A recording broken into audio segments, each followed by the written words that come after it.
everyone. Today we are going to discuss about cultural dynamics.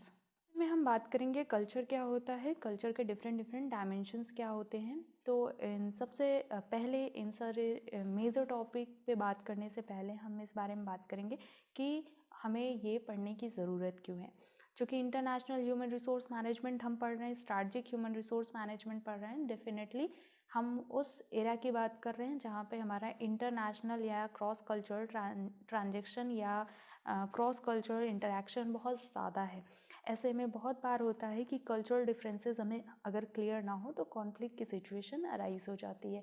इसलिए important है कि हम सबसे पहले ये समझें कि कल्चर क्या होता है और इसके डिफरेंट डायमेंशंस क्या होते हैं, जिससे कि हम इंटरनेशनल बिजनेस में या इंटरनेशनल ह्यूमन रिसोर्स मैनेजमेंट में या कोई भी ऐसी सिचुएशन जहाँ पे हम क्रॉस कल्चरल इंटरेक्शन कर रहे हैं वहाँ पे हमें इसका बेनिफिट मिलेगा।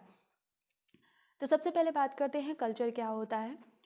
Culture is the characteristics and knowledge of a particular group of people encompassing language, religion, cuisine, social habits, music and art। तो यहाँ पे डेफिनेशन में साफ साफ लिखा हुआ है कि कल्चर को आइडेंटिफाई करने के लिए हम सिर्फ और सिर्फ एक पर्टिकुलर ग्रुप के custom, values, tradition, believe, music and art, cuisine, social habit, language etcetera से हम उसके कल्चर को आइडेंटिफाई कर सकते हैं। दैट मीन्स यहाँ पे कुछ पॉइंट्स दिए हुए हैं जिसको हम वन बाय वन डिस्कस कर सकते हैं कि अगर हमें कल्चर आइडेंटिफाई करना है या कल्चर समझना है तो हमें किन किन पॉइंट्स को देखना पड़ेगा, नोटिस करना पड़ेगा और कौन से ऐसे पॉइंट हैं जो कल्चरल एस्पेक्ट को दर्शाते हैं या रिफ्लेक्ट करते हैं। So first of all attitude, second beliefs, language, customs, rituals, behaviour, faith and religion, food, art, drama and music. तो ये डिफरेंट हमारे एस्पेक्ट हैं जिससे कि हम कल्चर को आइडेंटिफाई कर सकते हैं। कलेक्टिवली हम इससे कल्चर को आइडेंटिफाई कर सकते हैं।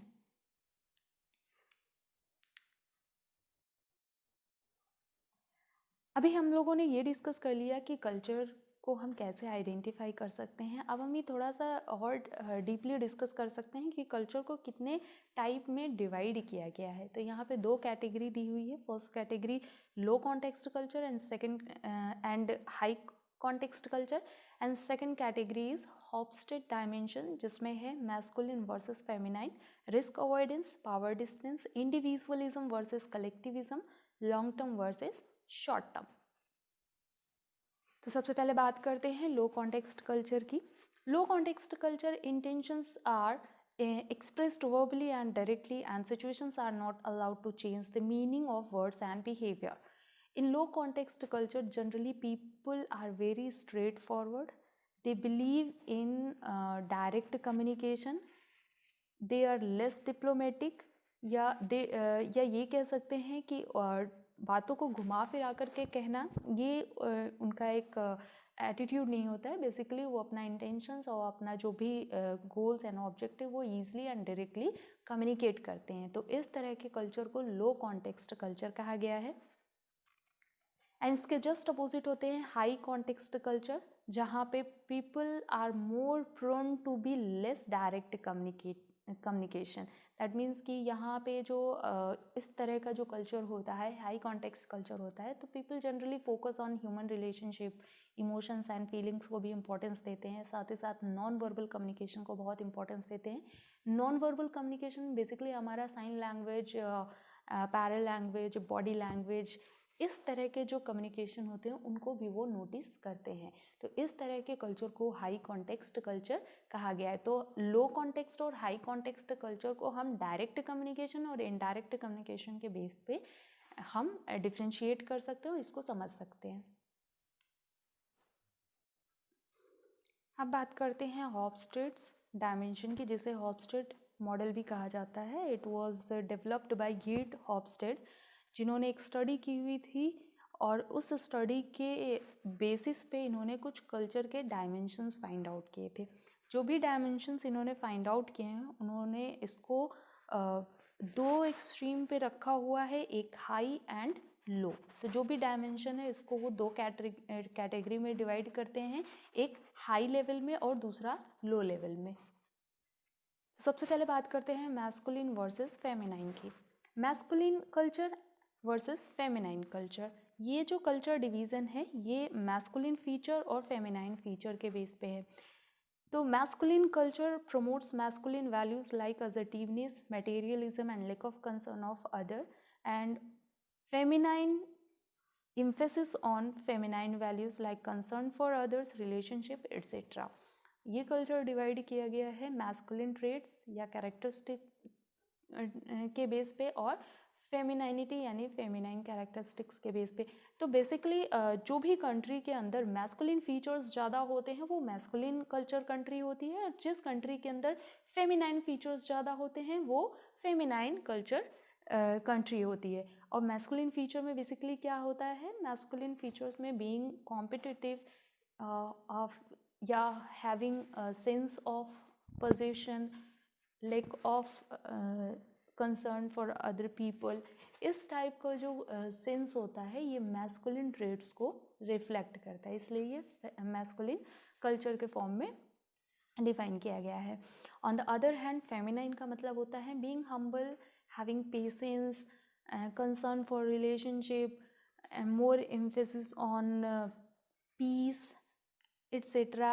ये जो वैल्यूज़, ये जो ट्रेड्स होते हैं ये फेमिनाइन ट्रेड कंसीडर किए जाते हैं, और इस तरह के ट्रेड्स को फॉलो करने वाली जो कंट्री है उसको फेमिनाइन कल्चर हम मानते हैं। सेकंड है रिस्क अवॉइडेंस। तो अभी पहले मैंने बताया था कि यहाँ पे जितने भी डायमेंशंस हम पढ़ेंगे उसको हाई एंड लो दो एक्सट्रीम पे हम पढ़ेंगे। तो फर्स्ट है हमारा high level of risk avoidance. Basically वो कल्चर जहाँ पे रिस्क को अवॉइड करने की कोशिश की जाती है, जहाँ पे अननोन या अनसर्टेनिटी के लिए जो टॉलरेंस है वो बहुत कम होता है। तो इस तरह के कल्चर को हम high level of risk avoidance culture कहते हैं, जहाँ पे रिस्क को अवॉइड करने की कोशिश करते हैं और रिस्क को अवॉइड करने के लिए स्ट्रिक्ट रूल्स रेगुलेशन हम फॉलो करते हैं और जिसे स्ट्रिक्टली फॉलो करना मैंडेटरी होता है। तो इस तरह के कल्चर को high level of risk avoidance कहते हैं, और इसके जस्ट अपोजिट होते हैं low level of risk avoidance. यहाँ पे बेसिकली क्या होता है, people are tend to be free and democratic, they believe in freedom of speech etc, and they are able to take the risk at a certain extent। तो यहाँ पे basically risk के लिए जो एटीट्यूड होता है वो एक्सेप्टेंस का होता है कि रिस्क को लेने के लिए कुछ नया या कुछ इनोवेटिव जो मेथड है या टेक्निक्स है उसको यूज़ करने के लिए, इम्प्लीमेंट करने के लिए बेसिकली ये तैयार रहते हैं। तो इस तरह का जो कल्चर होता है उसको हम बोलते हैं lower level of risk avoidance. उसके बाद एक अगला डायमेंशन इनके द्वारा दिया गया था, ये है पावर डिस्टेंस। पावर डिस्टेंस का मतलब यहाँ पे है कि एक मैनेजमेंट स्ट्रक्चर में या एक सुपीरियर और सबऑर्डिनेट के बीच में पावर गैप कितना है, और यहाँ पे पावर गैप जितना ज़्यादा होगा वो कंट्री होगी हाई पावर डिस्टेंस, और पावर गैप जितना कम होगा वो कंट्री होगी लो पावर डिस्टेंस। अगर हाई पावर डिस्टेंस है तो यहाँ पे सबऑर्डिनेट एंड सुपीरियर के जो रिलेशनशिप हैं वो काफ़ी स्ट्रिक्ट होते हैं, और जनरली जो मैनेजमेंट स्ट्रक्चर है वो सेंट्रलाइज्ड होता है, लीडरशिप ऑटोक्रेटिक होती है, जहाँ पे सबऑर्डिनेट जो है वो ऑर्डर को फॉलो करता है और सुपीरियर जो है वो ऑर्डर को कम्युनिकेट करता है। तो इस तरह का कुछ रिलेशनशिप और कम्युनिकेशन इस पर्टिकुलर कल्चर में रिफ्लेक्ट होता है।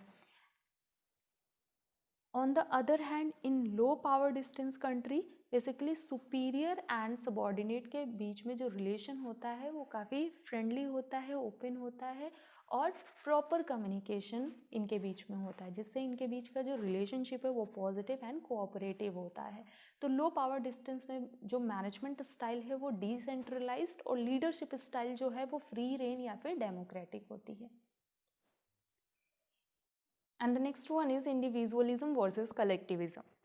यहाँ पे जो डिफरेंस है वो अप्रोच का है कि जो इंडिविजुअलिस्टिक कल्चर होता है उसका अप्रोच बेसिकली होता है इंडिविजुअलिस्टिक, यानी सेल्फ सेंटर्ड अप्रोच होता है, या इंडिविजुअल गोल अचीवमेंट का अप्रोच होता है। Basically they do not more concern about other people our society. On the other hand, it's collectivism. Collectivism means when people are more concerned about the society and others also. That means कि उनका जो approach होता है individualistic के just opposite होता है। वो group में रहना पसंद करते हैं और साथ ही साथ ग्रुप एफर्ट में बिलीव करते हैं और इनमें इमोशनल बॉन्ड और इमोशनल कनेक्टिविटी भी होती है। तो ये जो अप्रोच है ये कलेक्टिविज्म होता है, जहाँ पे कोई भी डिसीजन इंडिविजुअलिस्टिक ना हो करके ग्रुप में होता है। दैट मीन्स एक दूसरे के साथ कंसल्ट करके सारे डिसीजंस लिए जाते हैं। Next, long term versus short term. यहाँ पे बात हो रही है सिर्फ प्रॉफिट की, शॉर्ट टर्म प्रॉफिट या long term profit. Basically long term culture oriented people are more concern about the long term profit. They believe in building relationship for the constant long term profit, कि in future अगर हमें कोई profit होने वाला हो तो उसके लिए अगर इमीडिएट उनको शॉर्ट रन में अगर कोई प्रॉफिट सेक्रीफाइस भी करना होता है तो वो ईजिली कर देते हैं, बिकॉज वो प्रेजेंट में ना हो करके वो फ्यूचर कंसर्न बहुत ज़्यादा होते हैं और इन फ्यूचर रिलेशनशिप की बात करते हैं या इन फ्यूचर प्रॉफिटेबिलिटी की बात करते हैं या लॉन्ग टर्म प्रॉफिटेबिलिटी की बात करते हैं। एंड इनके जस्ट अपोजिट होते हैं short term orientation. That means इस तरह के कल्चर या इस तरह के ओरिएंटेशन को फॉलो करने वाले लोगों का जो एटीट्यूड होता है वो शॉर्ट टर्म गोल्स की तरफ ज़्यादा होता है। ज़्यादातर इन्हें इमीडिएट प्रॉफिट के लिए ज़्यादा कंसर्न होते हैं और लॉन्ग टर्म इफ़ेक्ट या लॉन्ग टर्म प्रॉफिट के बारे में ज़्यादा नहीं सोचते हैं। तो ये जो डिफरेंसेस हैं ये सारे इन डायमेंशंस के बेस पे हैं। तो यहाँ पे अभी हम लोगों ने पढ़ा कि कल्चर क्या होता है, कल्चर किन किन बातों से रिफ्लेक्ट होता है, और साथ ही साथ Hofstede dimension of culture are very famous.